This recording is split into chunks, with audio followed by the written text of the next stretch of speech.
ആലുവക്കാരി ആദില നസ്രീനും താമരശ്ശേരിക്കാരി ഫാത്തിമ നൂറയും കേരളത്തിലെ ഏറ്റവും ചർച്ച ചെയ്യപ്പെട്ട ഇപ്പോഴും ചർച്ച ചെയ്യപ്പെടുന്ന ലെസ്ബിയൻ കപ്പിളാണ്. മലബാർ ഗ്രൂപ്പ് സഹസ്ഥാപകനും കോർപ്പറേറ്റ് എക്സിക്യൂട്ടീവ് ഡയറക്ടറുമായ AK ഫൈസലിന്റെ വീടിന്റെ ഗൃഹപ്രവേശന ചടങ്ങിൽ താരങ്ങളായി എത്തിയ ആദിലയെയും നൂറയും അപമാനിച്ചുകൊണ്ട് ഫൈസൽ AK രംഗത്ത് വന്നതും വിവാദമായി. ആരാണ് ഈ വിവാദ കപ്പിൾ ആദിലയും നൂറയും? അറിയാം. മലയാളം ബിഗ് ബോസ് ഷോയിൽ സമൂഹത്തിൽ നിന്നും അകറ്റി നിർത്തപ്പെട്ട, അരികുവൽക്കരിക്കപ്പെട്ട, പാർശ്വവൽക്കരിക്കപ്പെട്ട ലൈംഗിക ന്യൂനപക്ഷ കമ്മ്യൂണിറ്റികളെയൊക്കെ പ്രതിനിധീകരിച്ച് മത്സരാർത്ഥികൾ പങ്കെടുക്കാറുണ്ട്. നാദിറ മെഹറിനൊക്കെ ഏറ്റവും ഒടുവിലത്തെ ഉദാഹരണമാണ്. ട്രാൻസ്ജെൻഡേഴ്സിനും ലെസ്ബിയൻസിനും എല്ലാം ഷോയ്ക്ക് ശേഷം സമൂഹത്തിൽ സ്ഥാനവും അവരെ അംഗീകരിക്കുന്ന ഒരു കുടുംബ പ്രേക്ഷകരും ഒക്കെ ഉണ്ടായിട്ടുണ്ട്. പല ഘട്ടങ്ങളിലും ഈ സമൂഹം ഏറ്റവും അധികം ഒറ്റപ്പെടുത്തിയ വിഭാഗമാണിവർ. അവർക്ക് സാമൂഹികമായി വിസിബിലിറ്റി ഉണ്ടാക്കി കൊടുക്കുക എന്നത് വളരെ പ്രധാനമാണ്. അവരും സാധാരണക്കാരായ മനുഷ്യരാണ്. അവരും സാധാരണക്കാരായ മനുഷ്യരുടെ ജീവിത രീതി തന്നെയാണ് പിന്തുടർന്നു പോകുന്നത്. അവർക്കും മനുഷ്യൻ്റെതായ വൈചാരിക അവസ്ഥകളുണ്ട് എന്നുമൊക്കെ ആളുകളിലേക്ക് എത്തിച്ചു കൊടുക്കാൻ ബിഗ് ബോസ് ഷോയൊക്കെ സാധിച്ചു കൊടുത്തിട്ടുമുണ്ട്. അതുകൊണ്ട് തന്നെ ബിഗ് ബോസിൽ ചരിത്രം സൃഷ്ടിച്ചുകൊണ്ട് ഏകദേശം 90 ദിവസത്തിന് മേൽ ജനകീയ പിന്തുണയോടെ നിന്ന മത്സരാർത്ഥികളായിരുന്നു ആദിലയും നൂറയും.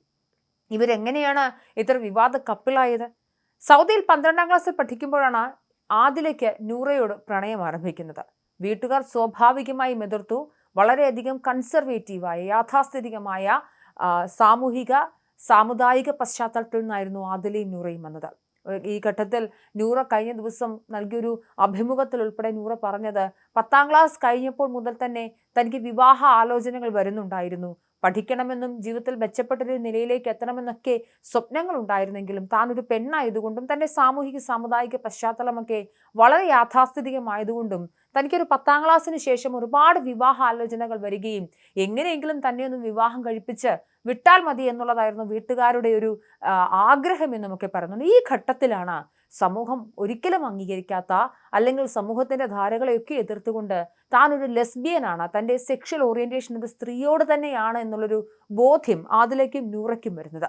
ഒരുപാട് സഹനങ്ങൾ ഇരുവരും സഹിക്കുന്നുണ്ട്. വീട്ടിൽ തടങ്കലിലാക്കപ്പെടുന്നു, വിദേശത്തേക്ക് കൊണ്ടുപോകുന്നു, അതിനുശേഷം കമ്മ്യൂണിക്കേഷൻ പൂർണ്ണമായും നിലയ്ക്കുന്ന സാഹചര്യങ്ങൾ ഉണ്ടാകുന്നു, മർദ്ദനങ്ങൾ ഉണ്ടാകുന്നു. അടുത്തിടെ ആരിഫ് ഹുസൈൻ തെരുവത്ത്, ഇവരുടെ അടുത്ത സുഹൃത്താണ് അദ്ദേഹം, ഒരു സ്വകാര്യ ചാനൽ നൽകിയ അഭിമുഖത്തിൽ ഞെട്ടിക്കുന്ന കുറേയധികം കാര്യങ്ങൾ പറയുന്നുണ്ട്. ഒരു പുരുഷ ശരീരം നിങ്ങൾ അനുഭവിക്കാത്തത് കൊണ്ടാണ് നിങ്ങൾക്ക് സ്ത്രീയോട് ഒരു ഇഷ്ടം തോന്നുന്നത്. അതുകൊണ്ട് ഇവരെ റേപ്പ് ചെയ്യാൻ, അല്ലെങ്കിൽ ഒരു പുരുഷ സുഖം കൊടുക്കാൻ വരെ വീട്ടുകാർ സന്നദ്ധരായിരുന്നു, അല്ലെങ്കിൽ ആ രീതിയിൽ പോലും അത്രയും അധികം പീഡനങ്ങൾ ഈ 2 പെൺകുട്ടികൾ ഏറ്റിരുന്നുവെന്ന്. ഒരുപാട് സഹനങ്ങൾക്ക് ശേഷം ഹേബിയസ് കോർപ്പസ് ഹർജി നൽകുന്നുണ്ട് ആദില നൂറയ്ക്ക് വേണ്ടി. ഒടുക്കം ഹർജി അനുവദിച്ച് നടന്ന ഹൈക്കോടതി വിധിയിലൂടെ അവർ ഒരുമിക്കുന്നു. നൂറയ്ക്ക് 23ഉം ആദിലയ്ക്ക് 22 വയസ്സും മാത്രമാണ് 2022 ഈ വിധി വരുന്ന സമയത്ത്. ഇന്നവർക്ക് 25ഉം 26ഉം വയസ്സുണ്ട്. കഴിഞ്ഞ ദിവസമാണ് നൂറയുടെ പിറന്നാൾ ആഘോഷം അടക്കം നടന്നത്. മികച്ച വിദ്യാഭ്യാസമുള്ള ഇവർ തുടർന്ന് കൊച്ചിയിൽ ഒരു ഫ്ലാറ്റ് എടുക്കുന്നു, IT പ്രൊഫഷണലുകളാവുന്നു, ഇൻഫ്ലുവൻസേഴ്സ് കൂടിയാണ്. സാമൂഹിക മാധ്യമത്തിലൂടെ, ഇൻസ്റ്റഗ്രാമിലൂടെ, ഫേസ്ബുക്കിലൂടെ, യൂട്യൂബിലൂടെ അവർ തങ്ങളുടെ ജീവിതം സമൂഹത്തിന് മുന്നിൽ കാണിക്കാൻ തുടങ്ങി. അവർ രാവിലെ എണീക്കുന്നു, എല്ലാ മനുഷ്യരെയും പോലെ ഭക്ഷണം പാകം ചെയ്യുന്നു, വ്യായാമം ചെയ്യുന്നു, ജോലിക്ക് പോകുന്നു, അധ്വാനിക്കുന്നു. അവരുടെ സെക്ഷൽ ഓറിയന്റേഷൻ, അല്ലെങ്കിൽ പങ്കാളിയുടെ താല്പര്യം മാത്രം അതൊരു സ്ത്രീയോടായി പോകുന്ന ഒരു രീതിയിലേക്കാണ്. അത് മാത്രമാണ് വ്യത്യാസമെന്നും അതും നോർമൽ ആണെന്നും ഈ കുട്ടികൾ സമൂഹത്തിന് മുന്നിൽ പറഞ്ഞു കൊടുത്തിരുന്നു. അതുകൊണ്ട് തന്നെയാണ് ബിഗ് ബോസ് പോലെയുള്ള ഒരു വളരെ പ്രധാനപ്പെട്ട ഷോയിലേക്ക് ഇവർ തെരഞ്ഞെടുക്കപ്പെടുന്നതും. വിവാഹം, ജീവിതം, അങ്ങനെ എല്ലാ കാര്യങ്ങളിലും വ്യക്തമായ കാഴ്ചപ്പാടുകളും ഇവർക്കുണ്ട്. തങ്ങൾക്ക് 2 കുട്ടികൾ വേണമെന്നാണ് ആദില പറയുന്നത്. IVF വഴിയാണ് നോക്കുന്നതെന്നും എന്നാൽ ഒരു കുട്ടിയെ പ്രസവിക്കുമെന്നുമൊക്കെ ഇവർ സംസാരിക്കുന്നുണ്ട്. അതായത് ജീവിതകാലത്തിൽ അടുത്തൊരു തലമുറ ഉണ്ടാകണമെന്നും ഇവർ ആഗ്രഹിക്കുന്നുണ്ട്. ആരാണ് കുഞ്ഞിനെ ക്യാരി ചെയ്യുക എന്നതിനെ കുറിച്ചുമൊക്കെ അവർ സംസാരിക്കുന്നതും ബിഗ് ബോസ് ഷോയിലുണ്ടായിരുന്നു. സറോഗസി അടക്കമുള്ള രീതികൾ അവർ ആഗ്രഹിക്കുന്നുണ്ട്.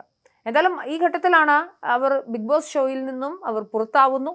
ശേഷം വലിയ രീതിയിൽ ജനകീയ പിന്തുണയോടുകൂടി ഇവർ സമൂഹത്തിലേക്ക് ഇറങ്ങി വരുന്നു. ഈ ഘട്ടത്തിലാണ് മലബാർ ഗ്രൂപ്പ് സഹസ്ഥാപകനും കോർപ്പറേറ്റ് എക്സിക്യൂട്ടീവ് ഡയറക്ടറുമായ AK ഫൈസലിന്റെ വീടിന്റെ ഗൃഹപ്രവേശന ചടങ്ങെത്തുന്നത്. സാധാരണഗതിയിൽ വലിയ ആളുകളുടെ ഗൃഹപ്രവേശന ചടങ്ങിലോ വിവാഹത്തിലോ ഒക്കെ മീഡിയ അറ്റൻഷൻ ലഭിക്കാൻ വേണ്ടി, മാധ്യമ ശ്രദ്ധ ലഭിക്കാൻ വേണ്ടി താരങ്ങളെയൊക്കെ കൊണ്ടുവന്ന് എത്തിക്കാറുണ്ട്. ഈ ഘട്ടത്തിൽ തന്നെയാണ് ബിഗ് ബോസ് സീസൺ 7 പ്രധാനപ്പെട്ട താരങ്ങളെയൊക്കെ എത്തിക്കുന്നത്. ഈ ഫൈസലിനൊപ്പം ചേർന്ന് നിന്നുകൊണ്ട് അദ്ദേഹം ഷെയ്ക്ക് ഹാൻഡ് കൊടുത്തതിന് ശേഷം ഈ പെൺകുട്ടികൾ വേദിയിൽ നിന്നൊരു ചിത്രവും അദ്ദേഹം തൻ്റെ സാമൂഹിക മാധ്യമത്തിൽ പങ്കുവച്ചു. പക്ഷേ അതിൻ്റെ കമന്റ് ബോക്സിൽ നിരവധി ആളുകൾ വീട്ടിൽ കയറ്റാൻ കൊള്ളില്ലാത്ത അല്ലെങ്കിൽ സദാചാരം പ്രസംഗിച്ചതുകൊണ്ടുകൂടി ഫൈസൽ ഭയപ്പെട്ടു പോകുന്നു.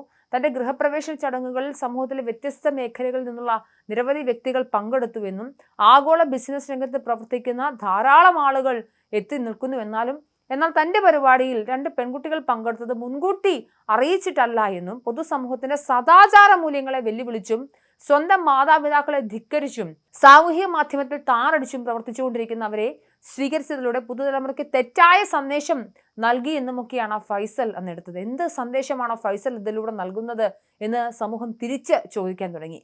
ഈ 2 പെൺകുട്ടികൾ അവർക്ക് ഇഷ്ടമുള്ളതുപോലെ ജീവിക്കുന്നത് രാജ്യത്ത് നിയമപരമായി തെറ്റല്ല. എന്നാൽ ചില ആളുകൾക്ക് അത് ഇഷ്ടപ്പെട്ടില്ല എന്ന കാരണത്താൽ ഫൈസൽ ഈ പെൺകുട്ടികളെ തന്നെ എതിർക്കുക, അല്ലെങ്കിൽ തൻ്റെ അതിഥികളായി വന്ന ആളുകളെ ഇകഴ്ത്തുക, അപമാനിക്കുക എന്നതും നമുക്ക് അനുകൂലിക്കാൻ സാധിക്കില്ല. ട്രാൻസ്ജെൻഡറുകളും സ്വവർഗാനുരാഗികളും എന്നാൽ മാനസിക രോഗമുള്ള വ്യക്തികളാണെന്നാണ് സമൂഹത്തിൽ ഭൂരിപക്ഷവും വിശ്വാസം. ലൈംഗികത എന്നാൽ കേവലം സെക്ഷൽ ഇന്റർകോഴ്സ് മാത്രമാണെന്ന് വിശ്വസിക്കുന്ന നമ്മുടെ ഈ ഒരു സമൂഹത്തിന് അങ്ങനെ വിശ്വസിക്കുന്നതിൽ നമുക്ക് തെറ്റു പറയാനും സാധിക്കില്ല. മനസ്സും ശരീരവും ക്രോമസോമും ജനിതക ഹോർമോണും മസ്തിഷ്കവും ന്യൂറോൺസും അതിൻ്റെ വിന്യാസക്രമങ്ങളും സമവാക്യങ്ങളും ഒക്കെ അനുസരിച്ചാണ് ഓരോ സർവ്വ സാമുദായിക നിയമങ്ങൾക്കും അപ്പുറത്ത് നിൽക്കുന്ന ഒരു വ്യക്തിയുടെ ലൈംഗികത രൂപീകരിക്കപ്പെടുന്നത്. അത് ഉൾക്കൊള്ളാൻ സമൂഹം പരുവപ്പെടാത്തതിനാൽ ഇത്തരം ലൈംഗിക ന്യൂനപക്ഷങ്ങൾ ഒറ്റപ്പെട്ടു പോകും.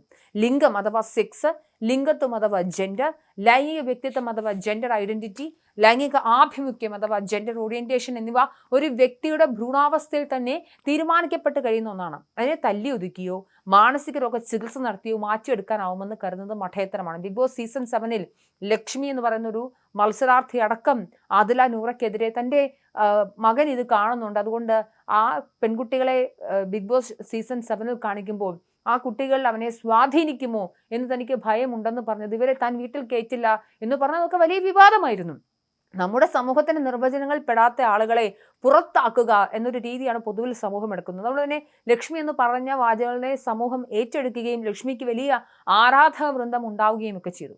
യാഥാസ്ഥിതിക ചുറ്റുപാടിൽ നിന്ന് വരുന്ന ആദിലയും നൂറയും വീട്ടുകാർ പുറത്താക്കിയത് അവരുടെ കുറ്റമല്ല എന്നും അവരുടെ സെക്ഷൽ ഓറിയന്റേഷനും അവരുടെ പ്രശ്നമല്ല, ഇതൊക്കെ സമൂഹത്തിൽ സ്വാഭാവികമായി നടക്കുന്ന ഒന്നാണ് എന്നും അത് നമ്മുടെ നാട്ടിൽ അംഗീകരിച്ച ഒന്നാണ് എന്നും അതുവരെ മനുഷ്യരാണ് എന്നും മനുഷ്യനെ മനുഷ്യനായി കാണുക എന്നതാണ് ഏറ്റവും പ്രധാനമെന്നും ഒരു ബോധ്യത്തിലേക്ക് നമുക്ക് വരാൻ സാധിക്കണം. എന്തായാലും ആദിലയും നൂറയും ഒരുപാട് പ്രതിസന്ധികൾ കടന്നുപോയ ആളുകളാണ്, ജീവിതത്തിൽ ഒറ്റപ്പെട്ടവരാണ്, കുടുംബത്തിൽ ഒറ്റപ്പെട്ടവരാണ്, അനാഥരെ പോലെ ജീവിച്ച വ്യക്തികളാണ്. അവരവരുടെ കരുത്തും നിശ്ചയദാർഢ്യവും ഒന്നുകൊണ്ട് മാത്രമാണ് ഇപ്പോഴും പിടിച്ചു നിൽക്കുന്നത്. ആ നിശ്ചയദാർഢ്യത്തെ ഇത്തരത്തിലുള്ള അപമാനിക്കൽ കൊണ്ടൊന്നും തളർത്താൻ പോയിട്ടൊന്നും തഴുകാൻ പോലും സാധിക്കില്ല എന്ന് പറഞ്ഞുകൊണ്ട് നിർത്തട്ടെ.